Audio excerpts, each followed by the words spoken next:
أشهد أن لا إله إلا الله وحده لا شريك له وأشهد أن محمدا عبده ورسوله الذي يرسله بالحق بشيرا ونذيرا وداعيا إلى الله بإذنه وسراجا منيرا. أما بعد فقد قال الله تعالى في كلامه المجيد والفرقانه الحميد: أعوذ بالله من الشيطان الرجيم. بسم الله الرحمن الرحيم. إن الله وملائكته يصلون على النبي يا أيها الذين آمنوا صلوا عليه وسلموا تسليما. اللهم صل على محمد وعلى آل محمد كما صليت على إبراهيم وعلى آل إبراهيم إنك حميد مجيد. اللهم بارك على محمد وعلى آل محمد كما باركت على إبراهيم وعلى آل إبراهيم إنك حميد مجيد. উপস্থিত মুসল্লিবৃন্দ, খুতবার শুরুতে আমরা সেই মহান সৃষ্টিকর্তার দরবারে শুকরিয়া আদায় করি যে মহান মাহবুব আমাদেরকে এখন পর্যন্ত সুস্থ রেখে এই জিলহজ মাসে জুম্মার দিনে আল্লাহ আমাদেরকে মসজিদে হাজির করে আল্লাহর কালাম থেকে কিছু কথা বলার এবং শোনার যে আল্লাহ সুযোগ করে দিলেন, সেই আল্লাহ দরবারে শুধু আমরা শুকরিয়া আদায় করি আলহামদুলিল্লাহ। শত কোটি দরুদ এবং সালাম বর্ষিত হোক সেই রাসূলের উপরে যিনি আখির জামানার পয়গম্বর, তিনি খাতামুন নবী, তিনি সকল নবীদের নবী, তিনি ইহকালেও নবী পরকালেও নবী, মরার পরেও ওনার নবুয়তের নাম কাটা যাবে না। সেই শ্রেষ্ঠ নবী, শেষ নবীর আমরা উম্মত, যে নবী কিয়ামতের মাঠে প্রত্যেকটা নবী শুধু ইয়া নাফসি নিজেকে নিয়ে ব্যস্ত থাকবে, নিজের কি হবে এই চিন্তায় পাগল হয়ে থাকবে। আর আমাদের নবী নিজের চিন্তা না করে শুধু উম্মতের জন্য তিনি চিন্তা করবেন যে আমার উম্মতের কি হবে। তো এমন একজন নবীর আমাদের উম্মত হওয়ার নসিব হয়েছে। আমরা সেই নবীর দল বা জাতি বা উম্মত হতে পেরেছি। এই জন্যই সেই রাসূলের উপরে আমাদের সকলের দোয়া থাকবে। আমরা সবাই বলি আল্লাহুম্মা আমিন, আল্লাহুম্মা সাল্লি আলাইহি, আল্লাহুম্মা বারিক আলাইহি। আজকে আমাদের শেষ কুরবানির ঈদের আগে হয়তো আমাদের নসিবে থাকলে সামনে বৃহস্পতিবার আমাদের কুরবানি কাজ সম্পন্ন হয়ে যাবে। তাই কুরবানির কিছু কথা আমাদের সামনে তুলে ধরব এবং কিছু ঈদের কথাও আসবে। তো আল্লাহ তাআলা এই যে আমাদেরকে এই মসজিদে এনেছেন, আসলে এই মসজিদের আবার দুই নিয়মে হয়। এক, আল্লাহর ইবাদত বন্দেগীর মাধ্যমে, দুই নম্বর বান্দার খিদমতের মাধ্যমে। বান্দার খিদমত করাটাও একটা দায়িত্ব। যখন কোন মসজিদে বাইরে থেকে কোন লোক আসবে তখন এলাকাবাসী গ্রামবাসীর দায়িত্ব হয়ে যায় তার সমস্ত দেখাশোনা করার, খাওয়া দাওয়া দেখাশোনা করার। আসলে প্রত্যেকটা মসজিদে একটা করে ছোট রুম থাকা দরকার, মেহমান রুম, যারা এসে আশ্রয় নেবে। এই জায়গাটা গোলামের একটা আশ্রয়ের জায়গা, আল্লাহর ঘর। যারা এই ঘর আশ্রয় নেবে তারাই হচ্ছে আল্লাহর মেহমান, সে মসজিদ যেখানকারই হোক না কেন। তা আল্লাহ রাসূল মদিনার মসজিদে আছেন, কিছু লোক মুসাফির চলে এসেছে। আল্লাহ রাসূল বিদেশে পর্যটকদের সাথে কথা বলছেন, আর বেলালকে আল্লাহ রাসূল বলছেন, বেলাল আমি তো ব্যস্ত আছি, তুমি ধার কর্য করে হলো এই মুসাফিরদের তুমি খেদমত করো, তাদের ব্যবস্থা করো।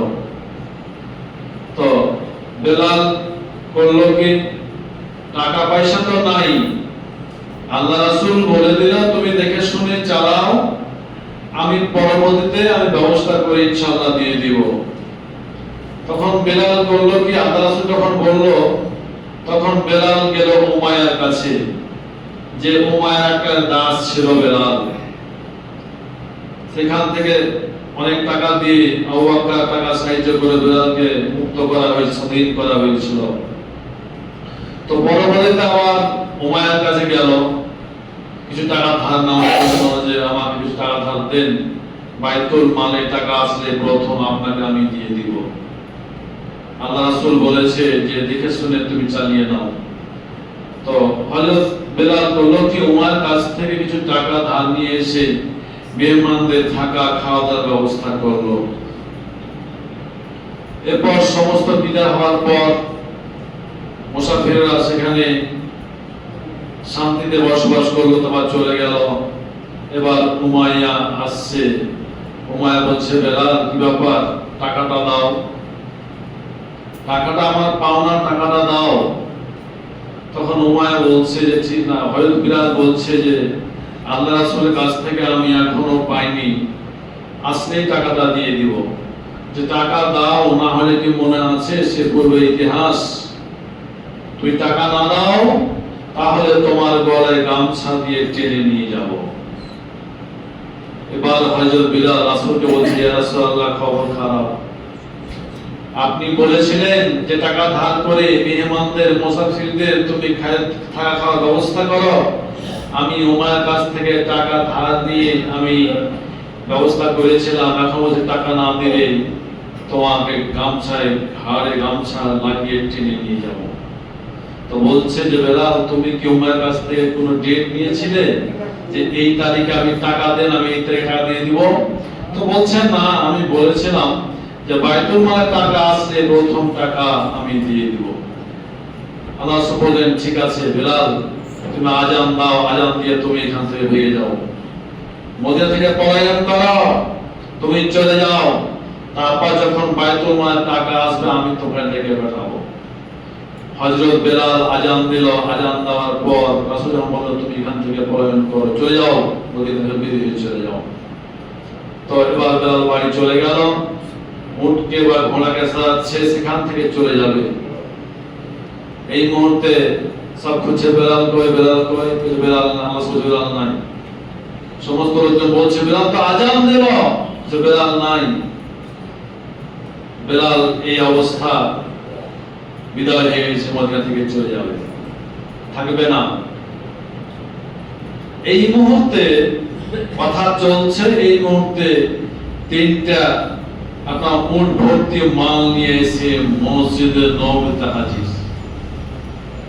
এবার আল্লাহ বললেন তাড়াতাড়ি তোমরা যাও, বেলালকে আটকাও। হুজুর বেলাল তো এখনই আজান দিল, বলছেন না বেলাল ভেগে যাবে, তাড়াতাড়ি তার বাড়ি যাও, তাকে ডেকে নিয়ে আসো, যে মাল বাইতুল মালে চলে এসেছে, বাইতুল মালে মাল জমা হয়ে গেছে, আল্লাহর পক্ষ থেকে চলে এসেছে, তিনটা উট ভর্তি মাল চলে এসেছে, আটকাও বেলালকে, না হলে বেলাল মদিনা থেকে শীঘ্রই চলে যাবে। এবার বাড়ি গিয়ে দেখছে যে বেলাল ঘোড়ায় চড়ে নিয়েছে, চাবুক মারার বাকি, চাবুক মারলেই মদিনা ছেড়ে চলে যাবে। বলছে আচ্ছা আপনি আসেন, আল্লাহ রাসূল ডাকলো, বাইতুল মালে মাল জমা হয়ে গেছে, 3 মোট ভর্তি মাল এসে হাজির। এবার বেলাল চলে আসলো, বলছে আল্লাহ রাসূল বেলালকে, বেলাল তোমার কতটি সম্পদ দরকার, এই যে মাল নিয়ে যাও, তোমাকে টাকা মাল দিয়ে আসো। একটা ওটের মাল পরিমাণ সম্পদ পাই গেল, অতিরিক্ত ছেড়ে গেল। তো যখন কোন মসজিদে মুসাফির মেহমান আসবে, তার থাকা খাওয়ার ব্যবস্থার জন্য হয়ে যায়, টাকা না থাকলেও তাকে ধার কর্জ করে করতে হবে। এটা একটা ইবাদত, এটা একটা মসজিদ আবাদ। তো মসজিদের খেদমত 2 ধরনের হয়, এক ইবাদত আল্লাহর ইবাদত বন্দীর মাধ্যমে হয়, আর 2 নম্বর মুসাফির বহিরাগত কোন মেহমানদের খেদমতের মাধ্যমে ইবাদত বন্দী হয়। তো এই যে মসজিদ আল্লাহ কাবা তৈরি করবে, সারা পৃথিবীর কেন্দ্রবিন্দু, যেখানে একটা ঢেউ শুরু হবে, এই ঢেউয়ের তরঙ্গ সারা পৃথিবীর কোনায় কোনায় পৌঁছে যাবে। যেমন একটা পুকুরের মধ্যখানে ঢেউ ছুড়লে ঢেউয়ের তরঙ্গটা পুকুরের কোনায় কোনায় পৌঁছে যায়, অনুরূপ ভাবে এই কাবা শরীফে আল্লাহর পক্ষ থেকে যা কিছু হবে, এই রহমত বরকত সব পৃথিবীর কোনায় কোনায় পৌঁছে যাবে। তো এই একটা শ্রেষ্ঠ ঘর তৈরি করবে, তো স্থানীয় কোনো কাঁচা মিস্ত্রি দিয়ে হবে না, পাকা মিস্ত্রি বাইরে থেকে বিদেশ থেকে আনতে হবে। এই জন্যই চক্রান্ত করে আল্লাহ চক্রান্ত কঠিন, সেই ইসমাইল এবং হাজেরাকে সেখানে আল্লাহ বললো যে তুমি রেখে আসো, সেখানে রেখে আসো, তোমাদের আমি আল্লাহর প্ল্যান, তোমাদের বাপ বেটা 2 জনকে দিয়ে আমি কাবা ঘর তৈরি করব। বড় হলো, কুরবানি করলো, কুরবানি পরীক্ষা স্বরূপ। তারপরে যখন পিতা ছেলে সহযোগিতা করার মনে হলো, তখন তো ঘর তৈরি করলো, পিতা মিস্ত্রি, ছেলে লেবার। ইব্রাহিম মাল এনে দেয়, পাথর এনে দেয়, আর ইব্রাহিম সাল্লাম ঘর তৈরি করে। তো ইব্রাহিম সাল্লাম আমাদেরকে সেখান থেকে শিক্ষা আছে আমাদের, যে উনি ঘর তৈরি করার সময়তেও তিনি দোয়া করেছিলেন, সর্বক্ষেত্রেই তিনি দোয়া করেছিলেন। যখন ঘর তৈরি করে, ইব্রাহিমুল কাওয়াইদ মিনাল বাইত ওয়া ইসমাঈল, যখন কাওয়াইদ মানে ওয়াল, ইব্রাহিম এবং ইসমাঈল যখন পিতা পুত্র যখন ওয়ালগুলি উঠেছিল, তখন উনি দোয়া করেছেন, ইব্রাহিমুল কাওয়াইদ মিনাল বাইত ওয়া ইসমাঈল রব্বানা তাকাব্বাল মিন্না ইন্নাকা আনতাস সামিউল আলিম। যে আল্লাহ, আমরা পিতা পুত্র মিলে যে ঘরটা তৈরি করেছি, আল্লাহ তুমি আমাদের পক্ষ থেকে কবুল করে নাও। আমাদের প্রত্যেকটা কাজ করার পূর্বে, ভালো কাজ করার পূর্বে আমাদেরকে আল্লাহর কাছে দোয়া করতে হবে, আল্লাহ যেন কবুল করে। নামাজ, তাওয়া, রোজা যা আছে, কুরবানি, সব কিছুই করার করে আল্লাহর কাছে আমাদের দোয়া করতে হবে, যে আল্লাহ তুমি আমাদের হজ, তুমি আমাদের রোজা, তুমি আমাদের যাকাত, দান সব কবুল করো, দোয়া করতে হবে। তো দেখেন, ইব্রাহিম সাল্লামকে দিয়ে একটা শেষ নবীর উম্মতকে ইবাদত চালু করছেন, যেটা হচ্ছে কুরবানি। ইব্রাহিম সাল্লাম সন্তানকে রেখে আসলেন, চলে আসলেন, তারপর সন্তানকে দেখতে যে তখন কুরবানির হুকুম চলে আসছে, যে ইব্রাহিম তুমি কুরবানি করো। নবী রাসূলদের কাছে আল্লাহর পক্ষ থেকে খবর আসতো 2 নিয়মে। মানুষের রূপ ধরে ফেরেশতা কথা বলতো, আর নয় টুনটুন করে শব্দ হতো, আর নয় শব্দের মাধ্যমে খবর হতো।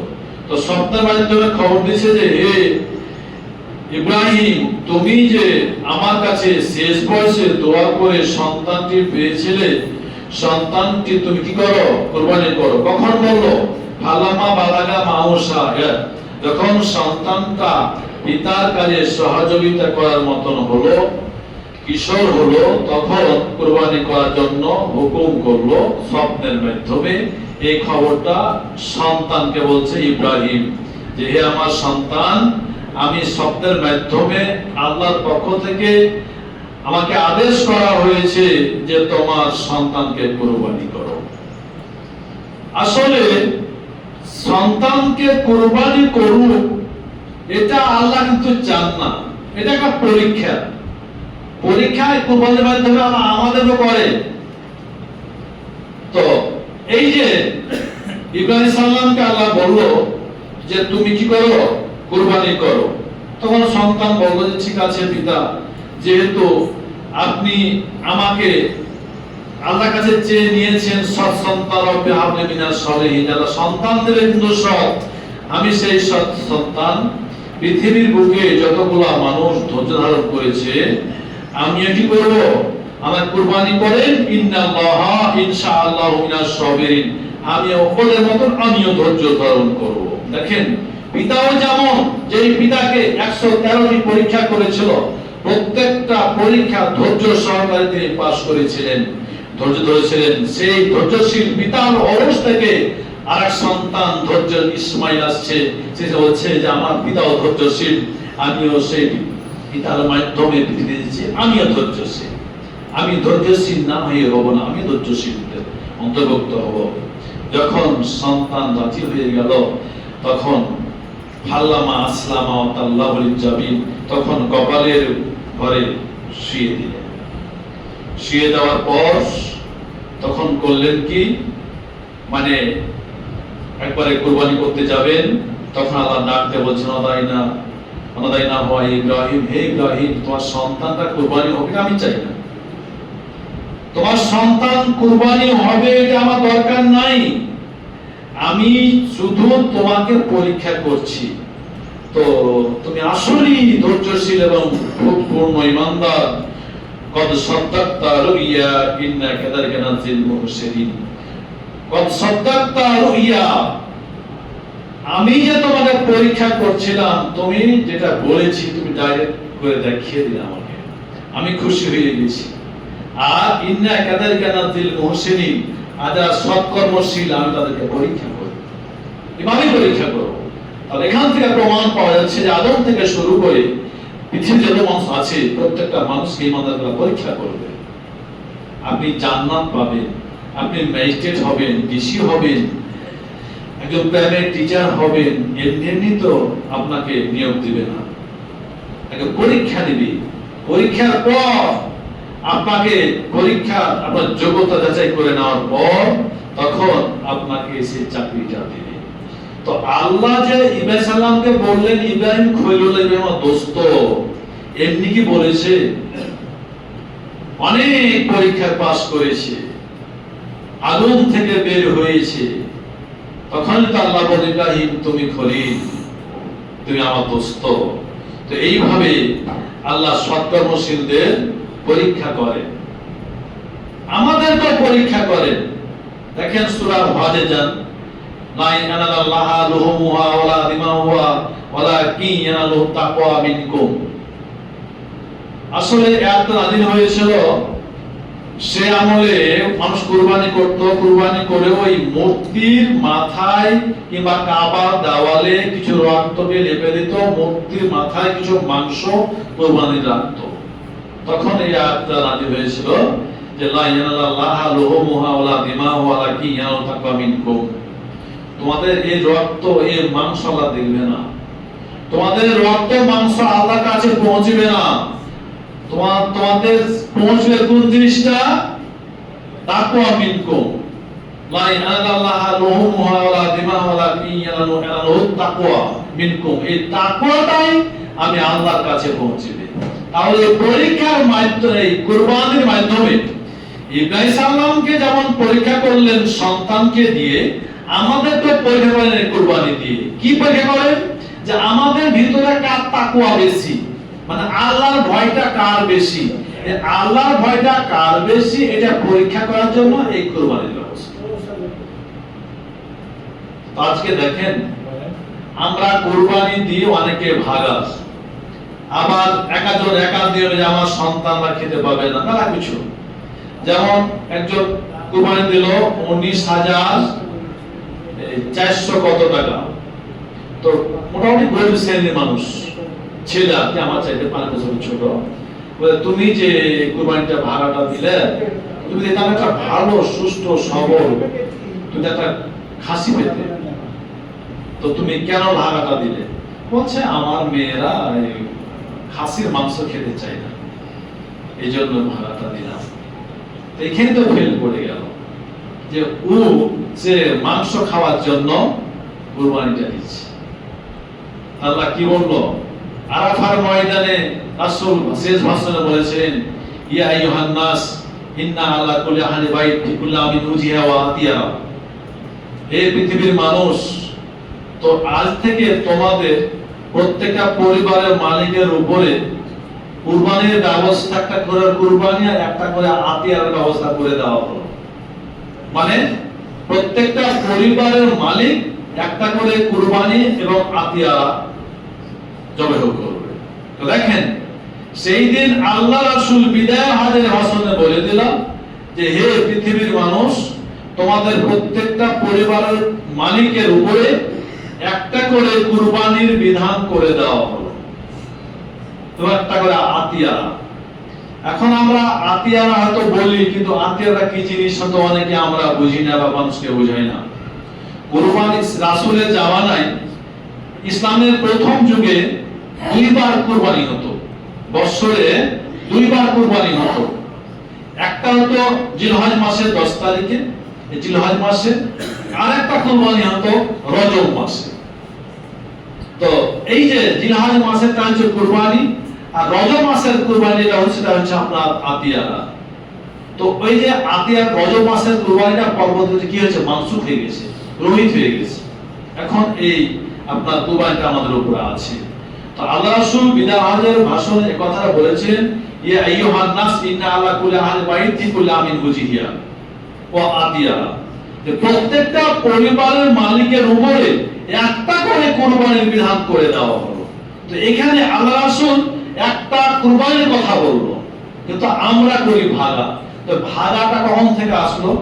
আব্দুল্লাহ ইবনে আব্বাস রাদিয়াল্লাহু আনহু বর্ণনা করছেন যে কুন্না মা রাসূলুল্লাহ সাল্লাল্লাহু আলাইহি সাল্লাম ফাজুল ওজিহা ফাস্তারাকনা আল বাকারাতু সাবা আল বাইরু আশারা।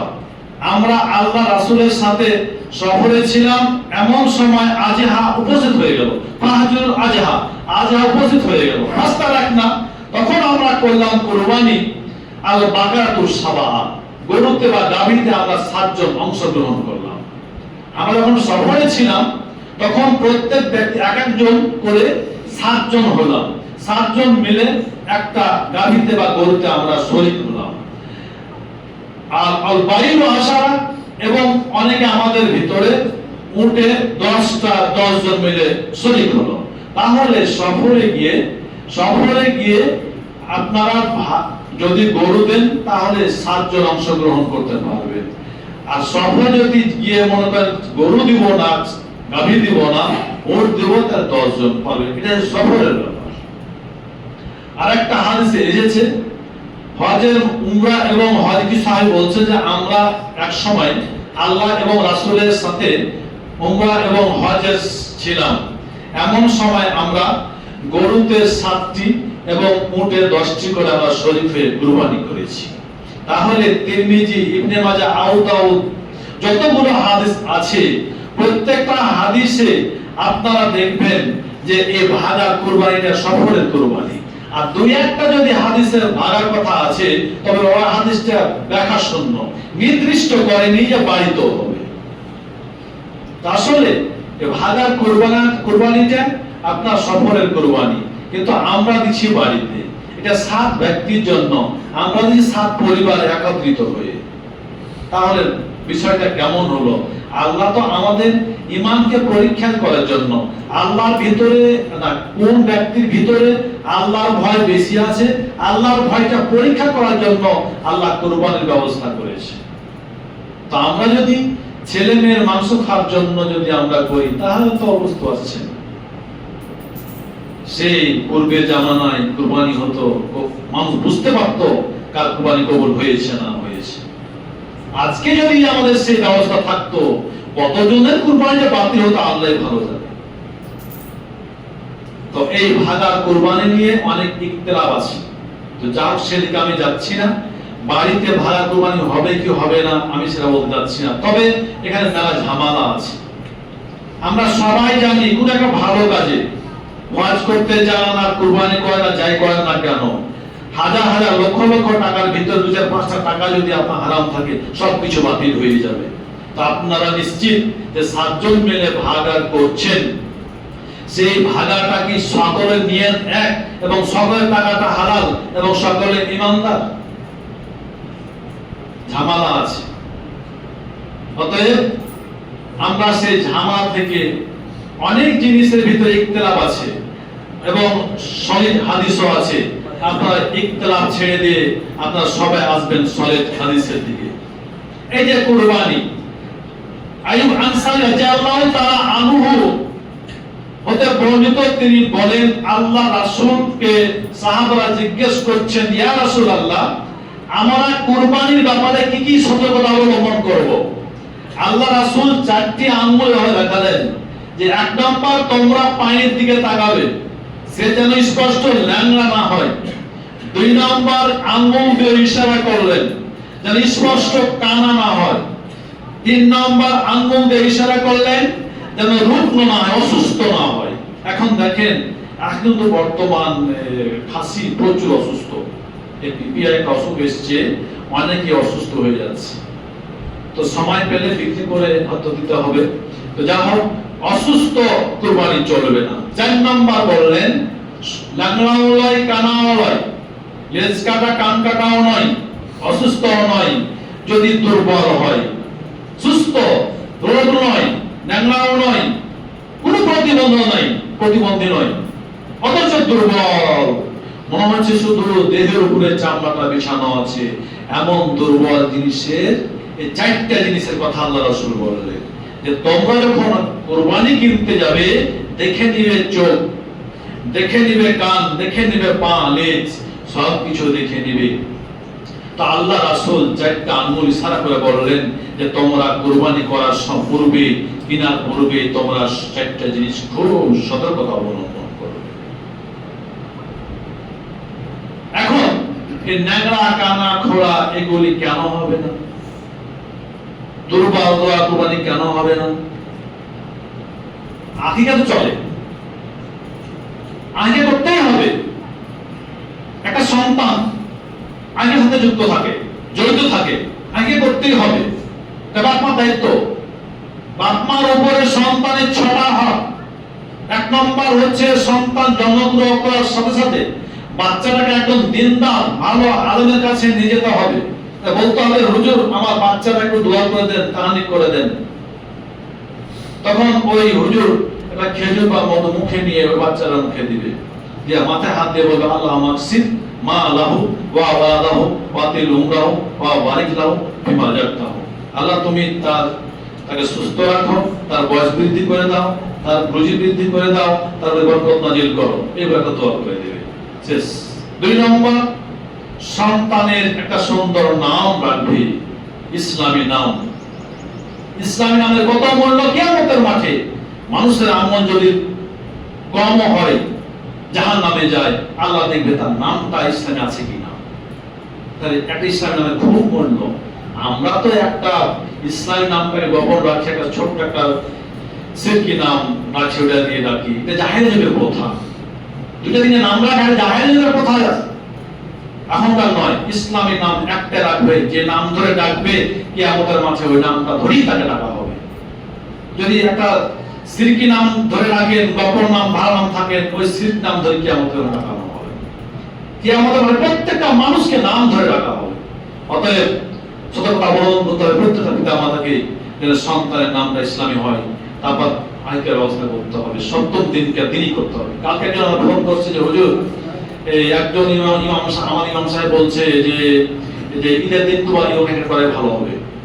বাচ্চা ধরেন কালকে ফোন করেছিল, কালকে তার সময় হয়ে 7ম দিন, কিন্তু ওই হুজুর ফতোয়া দিয়েছে যেহেতু চাঁদ উঠে গেছে, জীব হত্যা করা যাবে না, অতএব কুরবানির দিনে করা ভালো হবে। দেখেন কি একটা মন গড়া কথা। 7ম দিনকে দিনই কুরবানি দিতে হবে। 14-21 সঠিক নয়, আছে কিন্তু হাদিস সহিহ নয়। এটা বাপ মার দায়িত্ব, দিতে হবে। যদি না দেন এই সন্তানটা কিয়ামতের মাঠে বাপ মার কাজে আসবে না। তো এই যে একটা পিতামাতার উপরে সন্তানদের 6টা অধিকার আছে, এই 6টা সম্পূর্ণ একের পর এক পিতামাতাকে পালন করতে হবে। তো যা হোক, এই যে কুরবানি, হ্যাঁ এই যে কুরবানি কেন ল্যাংড়া কানা খোড়া রোগা চলবে না? ইসলামের পুরানো মানিক বইটার নাম, ইসলামের পুরানো মানিক বইটার নাম 205 নম্বর পৃষ্ঠায় এই হাদিসটা এসেছে। হাদিসটা ওইখানে বুখারী উল্লেখ করছে। কি বলছে? সামিনু জহায়াকুম ফাইন্না ইয়ামাল কিয়ামাতে মাতাইকুম, যে এই যে কুরবানি, মানুষ সতের মানুষ মারা যাবে, তারপর যখন মানুষকে কিয়ামতের মাঠে ডাকা হবে, তখন কাফের বেঈমানকে পায়ে হাঁটিয়ে নিয়ে যাওয়া হবে কিয়ামতের মাঠে। আর যেই সমস্ত মানুষরা ঈমানদার, এদেরকে বাহন করে নিয়ে যাওয়া হবে। সে বাহন দ্বারা কি? বাহন দ্বারা হচ্ছে আল্লাহ বলছে ওদেরকে বাহন আমি পূর্বে পাঠিয়ে দিয়েছি, সেটা হচ্ছে কুরবানি। এখন যদি আপনার কুরবানি না হয়, যদি আপনার কুরবানি অসুস্থ হয়, যদি আপনার কুরবানি খুব দুর্বল, তাহলে কি আপনাকে বহন করতে পারবে? তো এটা আমি দেখলাম কতটা বুখারী লিখছেন, সেখানে ইসলামের পুরানো মানিক 205 নম্বর পৃষ্ঠায় এই হাদিসটা ধরেছে। তো যা হোক, যেটা আমাদের আদেশ, কুরবানিগুলি হতে হবে আমাদের সুস্থ এবং সবল এবং দেখতে সুন্দর হতে হবে। এখন কুরবানির বয়স কত হতে হবে? হাদিসটি মুসলিমে এসেছে যে লা তাজবাহু ইল্লা মুসিনা, যে কুরবানিটা অবশ্যই মুসিনা হতে হবে, মানে 2 দাঁত ওলা হতে হবে, না হলে তোমার কুরবানি করিও না। 2 দাঁত ছাড়া কুরবানি করিও না, ইল্লা আইয়ুশা, তবে যদি তোমাদের কষ্টকর হয় তাহলে জুজালা মিন জন, এরপরে হাদিসে কথাটা এসেছে যে তোমরা এই 1 বছরের দিতে পারো। যদি অসুবিধা হয়, অসুবিধা ছাড়া বিনা কারণে দাঁত ছাড়া কুরবানি হবে না। লা তাজবাহু ইল্লা মুসিনা, আল্লাহ রাসূল কথাটা বলেছেন, হাদিসটি মুসলিমের। এখন অনেক মুরগি ফতোয়া দিয়ে দেয় না, বাড়ি যদি হয় তাহলে 1 বছর হলে কুরবানি হবে। তো কোন সময় হবে? যখন আপনার উপায় নেই তখন হবে। ইল্লা আইয়ুশা, যদি কষ্টকর হয় তাহলে হবে। এক ব্যক্তি, আল্লাহ রাসূল রাস্তা দিয়ে হেঁটে যাচ্ছে, বাড়ি থেকে একটা ছাগল এনে দাঁড়ালো, বলছে হুজুর এই যে দেখেন এটা আমার 6 মাসের ছাগল, ছাগলটা খুব হৃষ্টপুষ্ট সুন্দর দেখতে পাচ্ছেন, তো এটাই আমার পুঁজি, যদি আমি এটা কুরবানিতে পাই তাহলে পেলাম, না হলে আমার কোনো পথ নেই। আল্লাহ রাসূল বললেন তোমার জন্য হবে, রাসূল বললেন তোমার জন্য হবে। এখন যদি আমরা ওই হাদিসটা আমরা পালন করি অহরহ, তাহলে কি হবে যে আমার কোনো পথ নেই হুজুর, এটাই আমার, যদি আমি কুরবানি করতে না পাই তাহলে আমার কুরবানি বাতিল। আল্লাহ বলেন কি হ্যাঁ তোমার জন্য। তারপর আরেকজন বলছেন হুজুর এই দেখেন আমার এই গর্ভবতী ছাগি, এই ছাড়া আমার কোনো পথ নেই, কুরবানি এটা হলে হবে, না হলে আমার কুরবানি দেওয়ার কোনো বুদ্ধি নেই, ক্ষমতা নেই। আল্লাহ রাসূল বলেন তোমার জন্য হবে। এই যে আল্লাহ রাসূল যে বললেন, 1 বছরের কথা বললেন, 6 মাসের কথা বললেন, গর্ভবতী ছাগের কথা বললেন, কোন পরিবেশে কোন সময় বললেন? যখন কোনো উপায় ছিল না। এখন ওই নিরুপায় অবস্থাকে আমি স্বচ্ছ অবস্থায় নিয়ে আসি, তাহলে কি আমাদের হলো? সফলে কুরবানি যদি বাড়িতে নিয়ে আসি তাহলে কি হলো? তো আমাদের এই কুরবানিগুলি যদি ক্ষমতা থাকে তাহলে উট দিতে হবে, না পারলে আপনার গরু দিতে হবে, গরু না পারলে খাসিদের, খাসি না পারলে ভেড়াদের, না পারলে না দেন, জোর করে দিতে হবে না। হ্যাঁ, তবে একটা হাদিস আছে যে ব্যক্তি কুরবানি দেওয়ার ক্ষমতা আছে সে ব্যক্তি ঈদগাহ ময়দানে না যায়। এই হাদিস থেকে আসলে যাবে না এই কথা নয়, এই হাদিসটা দিয়ে মানুষকে তাগিদ করা হয়েছে যাতে মানুষ না পেরে কারবালা না করে, মানুষ যাতে কুরবানি দেয়।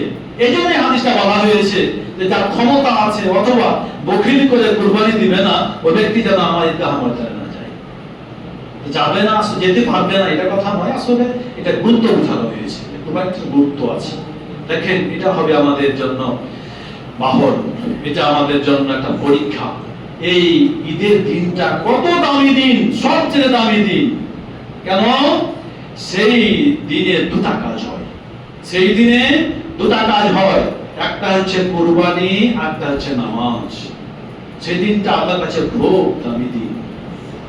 তারপরে আমাদের আসছে যে একটা জিনিস ছুটে গেছে, সেটা আরাফার দিন, যে এই জিলহজ মাসের 9টা দিন, 9টা রোজা বা ছাগল কুরবানি জবান আগ পর্যন্ত, এটি খুব গুরুত্বপূর্ণ রাসূল করেছিলেন। তবে এই যে আরাফার দিন, যেটা আমাদের পড়ছে মঙ্গলবারের দিন, আমাদের জিলহজ মাসের 8 তারিখ, আবার মক্কা শরীফের চাঁদ অনুযায়ী হয়তো 9 তারিখ। এই দিনটা খুবই গুরুত্বপূর্ণ দিন। এই দিন দোয়া কবুল হয়। সেই দিন হাজিরা আরাফার ময়দানে দোয়া করবে, আল্লাহর কাছে কবুল হয়ে যাবে। আর যে সমস্ত মানুষেরা হজ করতে যাওয়ার ক্ষমতা হয়নি, ওই দিন যদি সে সিয়াম রেখে আল্লাহর কাছে কবুল করে, তাহলে ওর দোয়া আল্লাহর কাছে কবুল হয়ে যাবে। এই সিয়ামটার এত ফজিলত, এই সিয়ামটার এত গুরুত্ব, এত ক্ষমতা, যে ব্যক্তি একটা সিয়াম রাখবে, তার আগত এবং বিগত 2 মাসের 2 বছরের গুনাহ আল্লাহ ক্ষমা করে দিবেন। তো এই সিয়ামটা রাখার চেষ্টা করবেন। আল্লাহ তাআলা আমাদেরকে যেন সঠিক নিয়তে যেন কুরবানি করতে পারি। আল্লাহ যে উদ্দেশ্যে আমাদের আল্লাহর ভয় পরীক্ষা করার জন্য কুরবানি করতে বলেছে, আমরা যেন ঠিক সেভাবে কুরবানি করতে পারি। আল্লাহ যেন আমাদের কুরবানি কবুল করে, আর আমরা যেন আরাফার ময়দানে সিয়াম রেখে দোয়া করতে পারি। আল্লাহ যেন দোয়া কবুল করে, জীবন গুনাহ মাফ করে। আল্লাহ তুমি আমাদের দোয়া কবুল করো, আমরা সবাইকে আমাদের সঠিকভাবে কুরবানি করার এবং আরাফার দিনে সিয়াম রাখার তৌফিক দান করো। আল্লাহুম্মা আমিন। এই খুতবা নামার পূর্বে